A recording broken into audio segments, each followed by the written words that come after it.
नमस्कार दर्शकों, rankers news में आप सभी का स्वागत है और मैं आपके साथ हिमानी बेस्ट। दर्शकों, आज मुलाकात कराने वाली हूं मैं आपकी हरिद्वार जिले के वार्ड नंबर 20 के पार्षद राजेश शर्मा जी से, जो कि भाजपा पार्षद दल के उपनेता भी है। तो सबसे पहले सर, आपका बहुत बहुत स्वागत है हमारे कार्यक्रम में। सर, आज के कार्यक्रम में जो सबसे पहला मेरा सवाल है, पार्षद जो कहीं ना कहीं देश का जो प्रधानमंत्री होता है, कहे किसी भी राज्य का विधायक हो, सांसद हो, कहीं ना कहीं वो पहली कड़ी होती है पार्षद। वहीं से चल के एक व्यक्ति आगे बढ़ता है और बहुत ऊंचे पदों को और जिम्मेदारियों को निभाता है। तो आप किस तरह से क्षेत्र का विकास करते हैं और पार्षद की क्या भूमिका रहती है समाज कल्याण में, लोगों के क्षेत्र के विकास में, ये मैं जानना चाहती हूँ। हिमानी जी, आपने बिल्कुल ठीक कहा कि जो जनप्रतिनिधि होते हैं उसमें सबसे छोटी कड़ी और सबसे मजबूत कड़ी आपका पार्षद या सभासद या मेंबर ही होता है। जो पार्षद या मेंबर होते हैं ये अपने वार्ड में प्रत्येक परिवार से, प्रत्येक सदस्य से एज ए परिवार के सदस्य की तरह जुड़ जाता है। और कई काम ऐसे होते हैं कि जो एक परिवार की तरह लोग उनको बताते हैं और हमारे भी यही जिम्मेदारी है, नैतिक जिम्मेदारी बैठती है। और निश्चित तौर पर आपने बिल्कुल कहा भी सही है कि ये प्रथम कड़ी होती है और आदमी अगर आगे बढ़ता है तो फिर धीरे धीरे पार्षद से विधायक भी हो सकता है, मेयर भी हो सकता है, आगे के रास्ते बड़ा एक रास्ता मिल जाता है उसको चलने के लिए। लेकिन ये जो सबसे पहली कड़ी है ये निश्चित तौर पे बहुत ही मैं टिपिकल कहना चाहूँगा और अच्छा भी लगता है कि जब लोग आपको अपना परिवार के सदस्य इधर रखते हैं तो बढ़िया है, अच्छा लगता है इन चीज़ों में।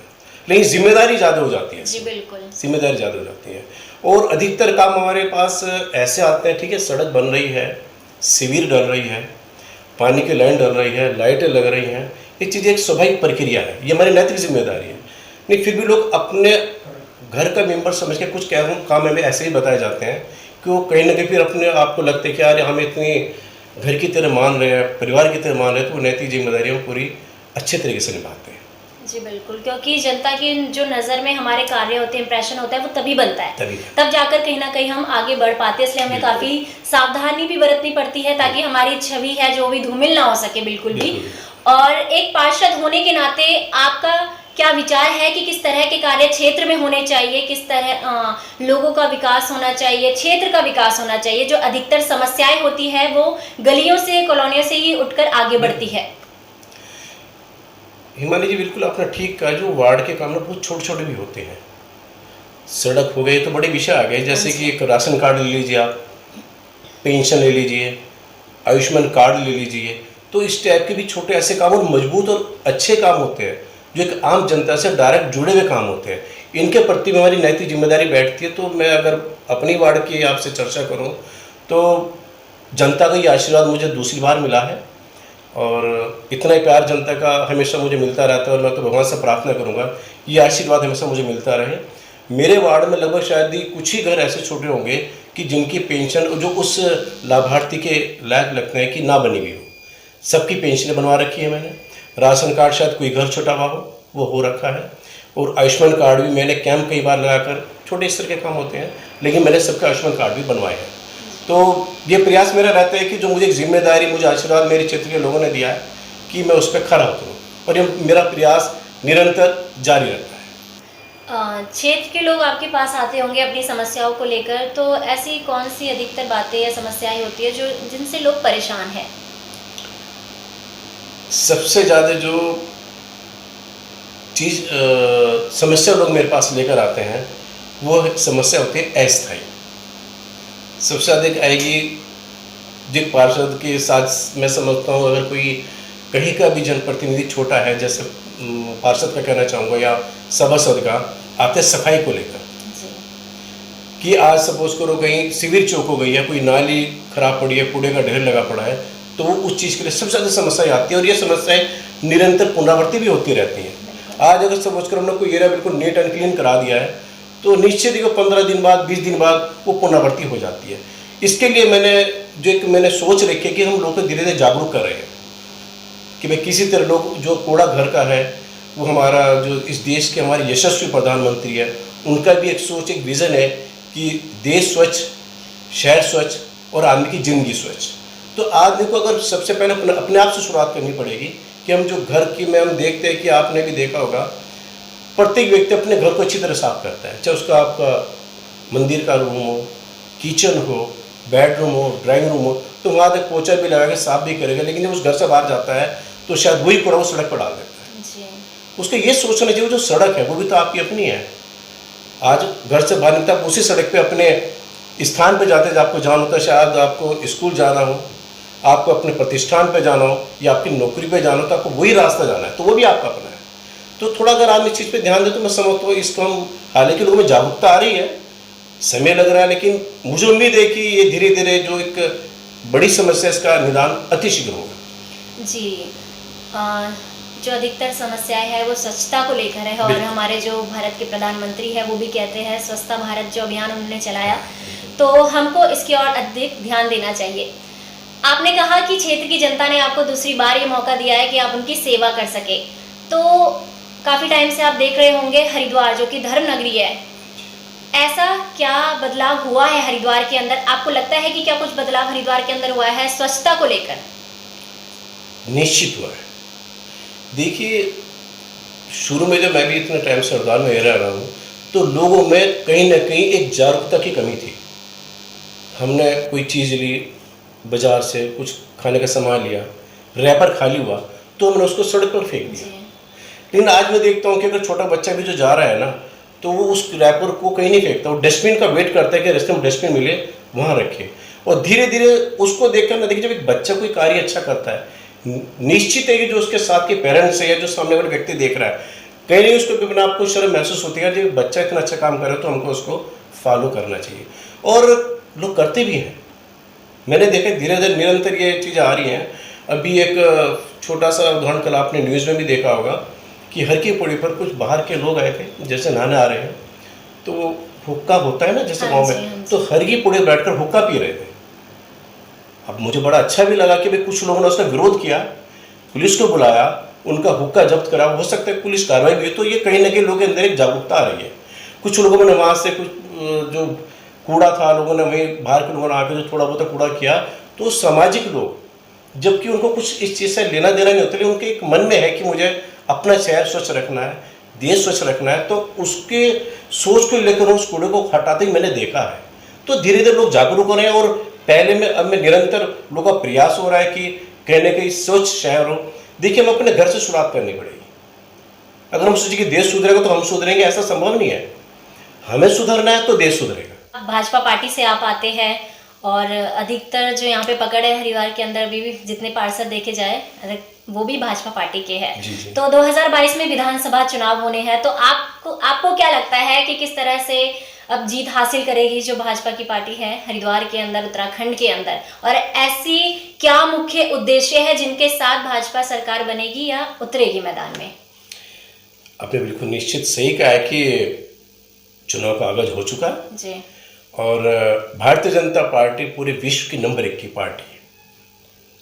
और शायद अगर हम फील्ड में जाते हैं चुनाव को लेकर, तो हमें ये बताने की आवश्यकता नहीं पड़ती कि इस देश के प्रधानमंत्री कौन है जी, इस देश के गृह मंत्री कौन है, भारतीय जनता पार्टी ने क्या कार्य किया है, ये विश्व के पटल पे बखूबी सब लोग जानते हैं।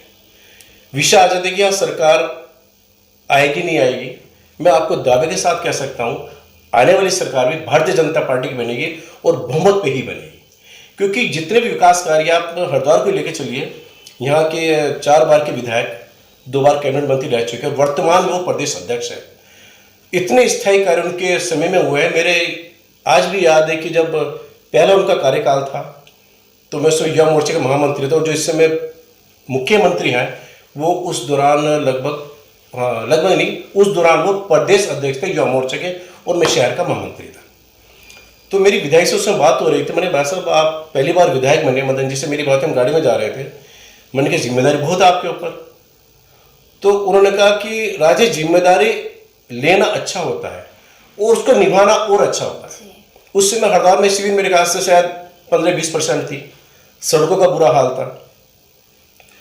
उस 20 साल पहले हरिद्वार में, आज के 20 साल के हरिद्वार में 4 ट्रेन को हो गया, जनता ने आशीर्वाद दिया है। देखिए, जब किसी जनप्रतिनिधि की जनता पुनरावृत्ति करती है तो निश्चित है कि वो व्यक्ति अपने क्षेत्र की जनता के उम्मीदों पर खरा उतर रहा है। आज आप स्थायी देख लीजिए, फ्लाईओवर देख लीजिए, आप शहर में देख लीजिए, भूमिगत विद्युत लाइन आपके शहर में है, भूमिगत गैस की लाइन आपके शहर में है, और धीरे धीरे आज विकास करें बढ़ रहे। और मैं समझता हूँ शिविर जो आज शायद 97-98% आपकी हरिद्वार विधानसभा में है।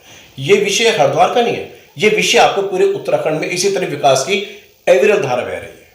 ये तो बात विकास कार्यों की हुई, और यदि बात स्वास्थ्य कार्यों की जाए तो अभी कोरोना काल जो चल रहा है, बीच में बहुत बुरी स्थिति हो गई थी, कोरोना को लेकर थी जो, उस स्थिति में कोरोना काल में आपके द्वारा ऐसा क्या कार्य किया गया है जनता के लिए, और क्या आपका महत्वपूर्ण योगदान रहा है जनता की सेवा के लिए अपने क्षेत्र की? देखिए, जो कोरोना आया निश्चित तौर पर 2 साल से ये विश्व महामारी के रूप में आया है, और हिंदुस्तान क्या प्रत्येक देश में इसने वो रूप लिया है कि परिवार से परिवार जुदा हो गया है। हम वापस हरिद्वार आना चाहेंगे। हरिद्वार में जब इस चीज़ का रूप आया, तो पिछले बार जब एक कोरोना आया तो मैंने देखा कि इसका ऐसा लोगों के अंदर डर था कि डॉक्टर्स भी समझ नहीं पा रहे थे हम इसका इलाज क्या करें। एक गाइडलाइन तैयार की, मास्क लगाना है, सैनिटाइजर लगाना है, सोशल डिस्टेंसिंग रखनी है, बार बार हाथ धोना है। तो हमने क्या है कि हमने एक टीम बनाई, उस समय तो वैक्सीनेशन भी शुरू नहीं हुआ था। हमने एक टीम बनाई और प्रत्येक घर जा जाके हमने लोगों को जागरूक किया, और अपनी तरफ से हमने चीज़ें लोगों को दी, एक सिंबॉलिक के रूप में दी कि ताकि आपको हाथ धोना है, मास्क लगाना है। निरंतर प्रयास रहा, कहीं सफलता नहीं मिली, और लेकिन जब इसकी सेकंड वेव आई, बहुत खतरनाक वेव रही है, और इसमें कई लोगों ने अपना खुद खोया है, और मेरे फादर भी इसमें छोड़कर चले गए। लेकिन मैंने इसमें कई चीज़ें देखी आपकी बारी माने जी। 2 प्रोफेशन ऐसे हैं कि जिनमें आदमी उनको भगवान का रूप देखता है जी। एक शिक्षा और एक स्वास्थ्य। गुरु को लोग सबसे पहले भगवान के रूप में देखते हैं कि वो उसको आगे का ज्ञान देता है। कहता ना कि वो भगवान से मिलाने का जो रास्ता है वो गुरु देता है, तो शिष्य उसको अपना भगवान के रूप में देखता है। इसी तरीके से अगर पेशेंट है, कोई मरीज है, वो सपोज कीजिए इतना बीमार है कि वो उसको लगती है आज उसकी ज़िंदगी खत्म होने वाली है, तो उसके सामने जो डॉक्टर बैठा होता है ना, उसको भगवान नजर आता है कि आज ही मुझे जीवन दे देगा। तो ये दोनों पेशे ऐसे सेंसिटिव और संवेदनशील होते हैं। इस बार कुछ डॉक्टर तो ऐसे रहे जिन्होंने बेचारा अपनी जान भी दी और लोगों को बचाया है। कुछ हॉस्पिटल ऐसे भी रहे कि जिन्होंने सिर्फ और सिर्फ एक एम लेकर चले कि यार हमें अपना जो उद्देश्य है जन सेवा उसको पूरा करना है। और हिमानी जी, कुछ डॉक्टर्स और हॉस्पिटल ऐसे भी थे जिन्होंने इस कोरोना को अवसर के रूप में लिया है कि एक मौका मिल गया है, जितना पैसा ऐटना ऐट लो। और ऐसे कई घटना घटी भी है मेरे वार्ड में भी। मुझे आज भी सोच के बड़ा अफसोस होता है कि एक ही परिवार के 3 लोग किसी हॉस्पिटल लापरवाही से गए। जब वो पेशेंट को लेने गए तो उन्होंने कहा जी पहले पूरा पेमेंट आप दीजिए तो हम आपको पेशेंट को जाने देंगे। मैं धन्यवाद करना चाहता हूँ हरिद्वार के सीओ सिटी का, भेजी का। मैं धन्यवाद करना चाहता हूँ सीएम साहब का, डीएम महोदय का, कप्तान साहब का। इसमें उन्होंने अपनी बहुत अच्छी भूमिका निभाई। तो कहीं ना कहीं ऐसे भी हमें कहीं घटना घटी है, तो मेरा यही निवेदन है अपने सभी मित्रों से, डॉक्टरों से कि ठीक है व्यापार है ये, लेकिन आप ऐसी सीट पे बैठे कि आपके अंदर आदमी उम्मीद लेकर आता है कि मुझे ये व्यक्ति जीवन देगा, तो आप उस जिम्मेदारी का पूरा निर्वाह कीजिए। और मेरे उन डॉक्टर के प्रति पूरी श्रद्धांजलि है जिन्होंने अपनी जान दी है और अपनी सेवा दी है, लोगों को बचाया है। मैं एक उदाहरण देना चाहूँगा रैंकर्स हॉस्पिटल का ही। पंकज जी, बीच में क्या हुआ कि कुछ जब कोरोना चल रहा था तो ऑक्सीजन की ज़रूरत पड़ी। इवन जब मेरे फादर भी, तब भी पंकज जी को कहा मैंने कि रेमडेसिविर दवाई होती है, मैंने पंकज जी यार ऐसे प्रॉब्लम आ रही है, तो इन्होंने बड़ी मदद की।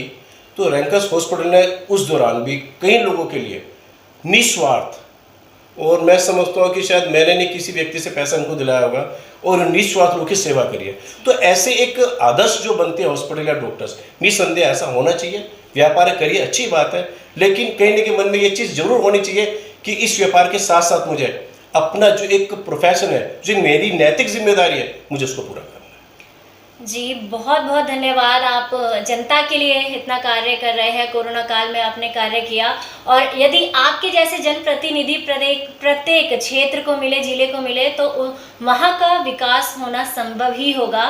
और एक बार पुनः आपका धन्यवाद करना चाहूँगी हमारे साथ जुड़ने के लिए। धन्यवाद। तो दर्शकों, ये थी आज हरिद्वार की बात राजेश जी के साथ। आपको कैसा लगा कमेंट करके ज़रूर बताएं, और क्या आप मानते हैं हरिद्वार का जो विकास है वो निश्चित तौर पर हुआ है या नहीं। ऐसे ही अनेकों कार्यक्रमों के माध्यम से हम आपके साथ रूबरू होते रहेंगे। तब तक मुझे दीजिए इजाज़त। नमस्कार।